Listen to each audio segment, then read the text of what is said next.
So Zack Snyder's Justice League came out a couple days ago. Well, actually more like a week ago. So I'm late.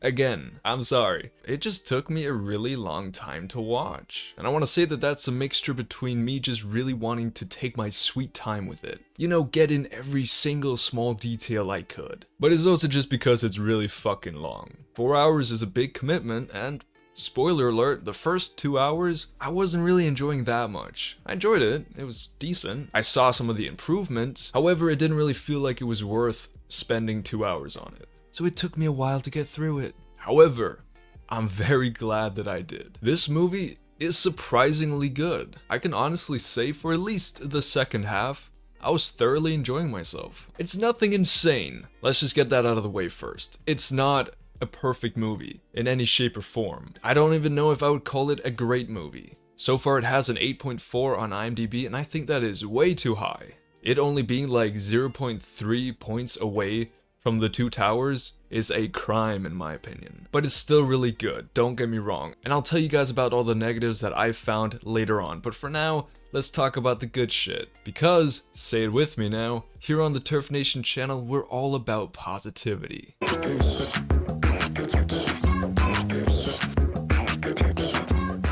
But basically, every character has been improved upon. And this was probably my absolute biggest complaint with the original Justice League. I didn't care about the Justice League. None of the original characters resonated with me at all. I don't even remember them now. I only remember these new ones because they're so much better.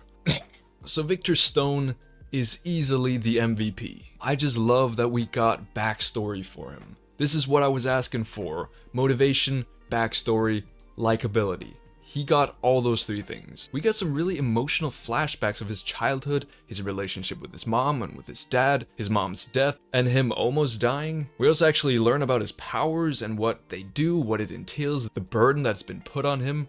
He basically knows everything. I'd hate to know everything. At any given point, I only have like 3 thoughts, at the most, and I think that's too much for me. This is insane. I also just love how much more of a likable person he is. Like him basically giving charity to that one woman who reminded him so much of his own mom.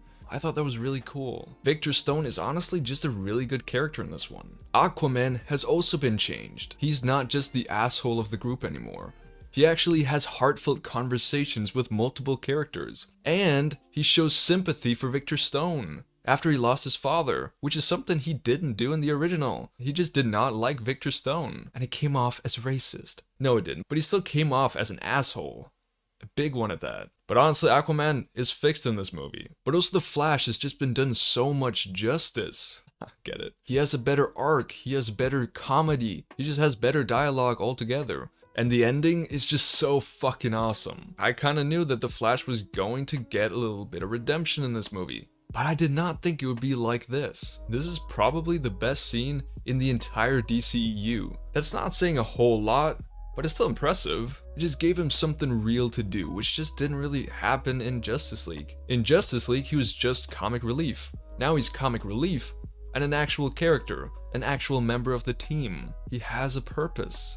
It's cool. And then we of course have Superman, Batman, and Wonder Woman, who are all okay. I'm really glad they chose to focus on the 3 other characters that we didn't know beforehand because that was more important to the story. We already know these 3. They don't have an awful lot to do emotionally in the story. I mean, Wonder Woman is just used for exposition, but I like them. They're better than in the original, and even though it's not as drastic as the other ones, it's still noticeable. All the members of the Justice League just feel more natural and engaging and likable, and it feels like a team that I want to watch more of. I really hope that they choose to make this canon. After watching this movie, I actually want more DCEU because now I know what it can be.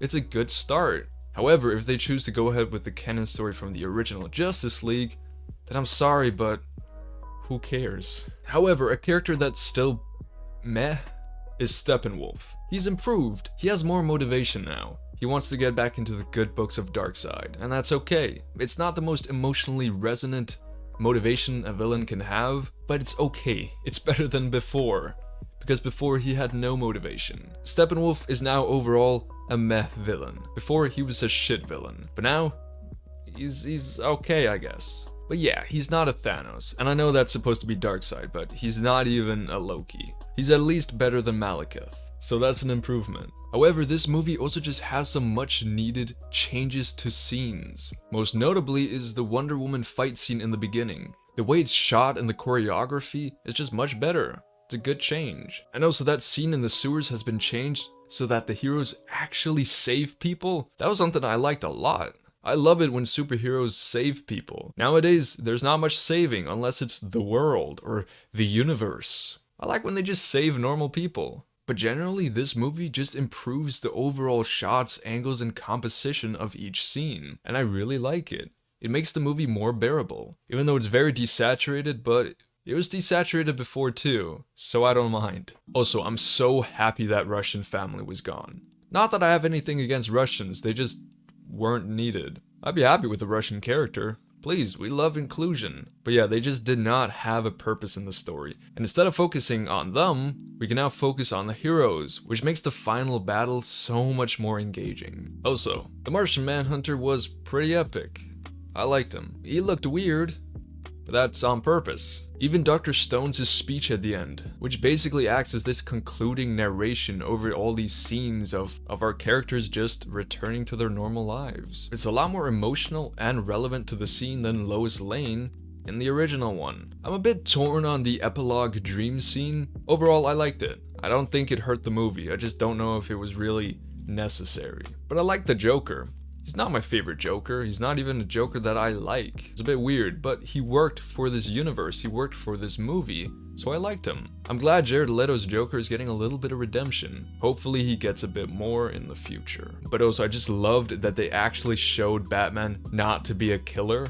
That's about fucking time. Thank you for fixing that. So, is the Snyder Cut on the same level as Infinity War? Because I've heard people say that. I've seen that comparison way too much this past week. And the answer is no. First of all, it's 4 fucking hours long. I know that's what we signed up for, but still, it doesn't make the movie better. It could easily be 3 hours. It could easily be 2.5 hours without really much being lost. The first 2 hours of this movie are basically just the same as before. It's basically just an hour longer than the first hour in the original movie. There are some things added that I liked and some necessary changes to the scenes, however it didn't really feel fulfilling to me. There's this slow-mo flash scene with this music that I didn't care for, and I don't think a lot of people did. It just really drags down the pacing. And there's also scenes of Steppenwolf doing absolutely fuck all. He explains the same shit multiple times, and it gets boring very quickly. Also, every scene is just overly dramatic, and this works in a lot of them, but after a while it just gets a bit annoying. And this is just Zack Snyder's style, and either you love it or you hate it, or you occasionally find it annoying.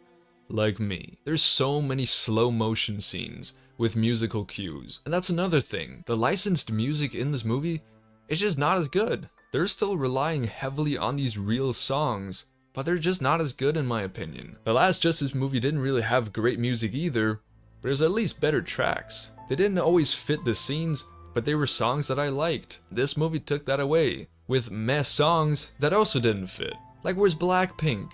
That was like the main thing me and Barry Allen had in common, except being awkward. And lastly, the effects still don't look great. They look decent, they look better, the super lip is gone, but it's nothing special. And there's still some obvious green screens and just weird CGI. But overall, I actually enjoyed this movie. It's not bad. It's so much fucking better than the original. And the original one was like a 3 or a 4 if I'm being generous. And this one is a lot better. And you have to be an absolute fool to not see that. However, again, we return to the question, is this movie as good as Infinity War?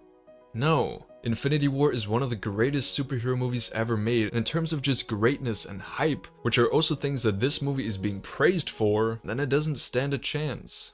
I'm sorry. You can like it more and you can have a different opinion than me, that's fine, but that's just my opinion. Thing is, it's definitely better than a lot of MCU movies. I'd rather rewatch this movie today than watch Thor 2 again. I don't think there's necessarily any bad movies in the MCU, unlike the DCEU, but Zack Snyder's Justice League just stands in a league of its own. So is it worth it? I'd say yeah.